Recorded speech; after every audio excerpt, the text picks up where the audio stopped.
একবার আমাদের প্রাণের আকা হজরত মুহাম্মদ সাল্লাল্লাহু আলাইহি ওয়াসাল্লাম হজরত জিব্রাইল আলাইহিসসালামকে জিজ্ঞাসা করলেন, হে জিব্রাইল, আপনার মনেও কি এমন কোনো ইচ্ছা আছে যা আমি আল্লাহর কাছে পৌঁছে দেব? এরপর জিব্রাইল আলাইহিসসালাম তার মনের ইচ্ছা ব্যক্ত করলেন, যা শোনার পর আপনার চোখেও পানি চলে আসবে। জিব্রাইল আলাইহিসসালাম বললেন, আমার মনে শুধু একটাই ইচ্ছা আছে, যা আপনি আমার রব পর্যন্ত পৌঁছাতে পারবেন।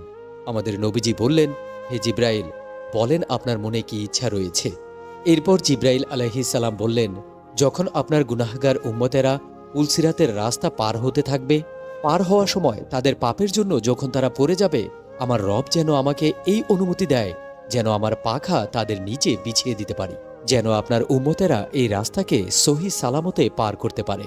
সুবহানাল্লাহ। এরপর রাসূলুল্লাহ বললেন, আমি আপনার এই ইচ্ছা আমার রব পর্যন্ত পৌঁছে দেব। আল্লাহু আকবার।